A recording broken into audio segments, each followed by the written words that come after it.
ต้องตักข้อความไม่สูงผู้บันแห้งใต้โมเดล Channel Google ค่ะเมื่อในมีการอัปเดตข้อมูลอีกอ่อนหนึ่งในค่ะเนาะเกี่ยวเลยลองบัตรเพื่อที่สูงแล้วก็ในเรื่องของบัตร10 ปีหรือว่าบุคคลไม่มีสถานะทางทะเบียนมาได้เป็นเลข0หรือว่าเลข089นั่นค่ะเนาะในเรื่องของการย้ายที่อยู่ค่ะเนาะคนที่มีบัตรพื้นที่สูงอำนั้นคนที่มีบัตรเลข0สีขาวหรือว่าบัตร10 ปีที่พี่น้องเขาห้องนั้นเนาะ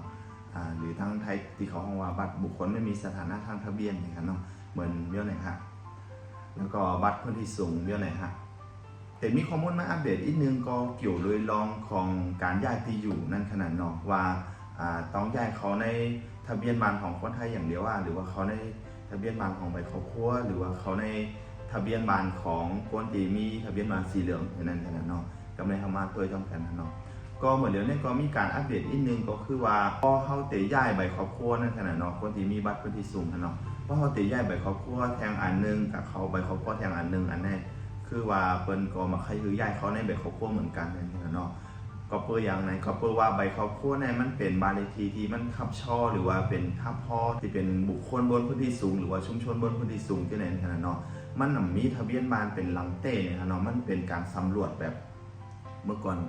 เป็นการสำรวจในใบครอบครัวที่เอามาร่วมกันแล้วก็บันทึกใบครอบครัวออกมาคุยแต่ว่ามันมีบานเป็นหลังยืนยันเตว่าเป็นบานหลังในนั่นกันเนาะเปิ้นก็เลยแนะนำว่าย้ายเขาในทะเบียนบ้านของคนที่มีทะเบียนบ้านหรือว่าคนที่มีบ้านเป็นหลังนั้นในทะเบียนบ้านสีเหลืองคนที่มีบัตรพื้นที่สูงยาวกว่าขอทะเบียนบ้านสีเหลืองนั่นขนาดเนาะแล้วก็มีบ้านของตัวเก่าขอทะเบียนบ้านสีเหลืองเดี๋ยวเปิ้นไปออกใบทะเบียนบ้านสีเหลืองวันขนาดเนาะแล้วก็เอาไปย้ายเขาในทะเบียนบ้านสีเหลืองนั่นนะครับเนาะอันนี้ก็คือตัวอย่างนะครับเนาะว่ามันมีบานเต้มีทะเบียนบานเต้เนี่ยเนาะเปิ้นก็เลยแนะนำย้ายเขาในทะเบียนบานที่มันมีบานเต้เนี่ยเนาะถ้าเตย้ายเขาในเหมือนว่าที่เขาใบครอบครัวเหมือนกันในเปิ้นแนะนำย้ายเขานั่นขนาดเนาะอันนี้ก็เป็นข้อมูลอัปเดตที่อำเภอฟังขนาดเนาะก็คือว่าถ้าเตย้ายเขาสมมติว่าตัวคาเนี่ยเนาะมีใบครอบครัวอยู่ในใบครอบครัวนึงแล้วก็ใต้กอคาก็มีใบครอบครัวเหมือนกันเพียงแต่ว่าอยู่คนละตำบลค้ามไข่กับอยู่ในตำบลเดียวกันกับใต้กอคาเนี่ยเนาะซึ่งคาก็อยู่ในบ้านหลังนั้นจำใต้กอคาอยู่แล้วนะครับเนาะคาจะย้ายออกจากใบครอบครัวของคากับย้ายเขาในใบครอบครัวของใต้กอคานะครับเนาะอันนี้ก็คือในใบครอบครัวของใต้กอคาเนี่ยมันมีบ้านเป็นหลังนะครับเนาะเมื่อก่อนนะมันสามารถที่จะย้ายเขาลายอยู่นะครับเนาะแต่หมดแล้วมันก็มีข้อมูลอัปเดตที่หนึ่งว่าแนะนำคือใต้กอเนี่ยกับขอเลขที่บ้านใหม่เป็นทะเบียนบ้านสีเหลืองนี้ก็มีบ้านเป็นของตัวเก่าเป็นหลังขนาดเนาะยาวก็ขาไปย้ายออกไปครอบครัวของใครยาวก็ขยายเขาในทะเบียนบ้านสีเหลืองจอมไต้กอนั่นนะครับเนาะอันนี้ก็เป็นตัวอย่างที่ขายโยกมาในบ้านหนึ่งนะเนาะครับยาวก็ทางอันนึงก็ทาเตย้ายของบัตร10 ปีนั่นขนาดเนาะบัตร10 ปีก็คือบัตรสีขาวที่เป็นหัวศูนย์นำนั้น089นั่นนะเนาะที่เป็น089เนี่ยมันสามารถติดย้ายอะไรอยู่ค่ะแต่ว่าเพียงแต่ว่า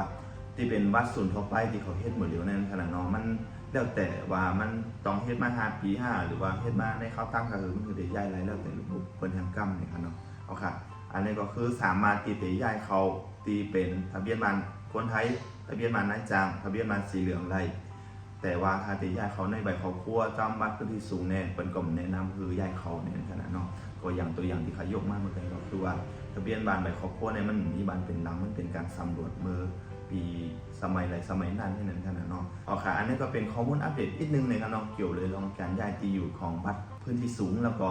การย้ายที่อยู่ของบัตรบุคคลไม่มีสถานะทางทะเบียนหรือว่าที่ห้องกันว่าบัตร10 ปีเนี่ยนั่นขนาดเนาะค่ะแล้วก็ถ้ามีข้อมูลอัปเดตเช่นคือกำคาที่ออกมาลาปันเนาะแล้วก็หัวข้อที่คาอะไรทิ้งไว้ในโพสต์ล่าสุดในขณะในเรื่องของการจำหน่ายใบเกิดแล้วเอาการถ่ายบัตรครั้งแรกแล้วก็การเตรียมเอกสารต้องมีสั่งอะไรเนาะก็ขาดที่เฮ็ดคลิปออกมาเป็นหัวข้อเนี่ยเนาะไปติดตามทำกันค่ะว่าข้อมูลเต็มเป็นหือแล้วก็เขาเต็มมาแหลกหลายการพูดกันเป็นเช่นหือพ้องนะครับเนาะค่ะตอนถามว่าเมื่อในก็เตะฝากไว้หมดก็ได้ก่อนนะครับเนาะสำหรับพี่น้องเขาเจอใจคลิปวิดีโอเนี่ยก็ฝากกดไลค์กดแชร์กดติดตามปั่นตั้งเพจไตโมเดล Channel อันนั้นตั้งช่อง YouTube ไตโมเดล Channel เลยค่ะ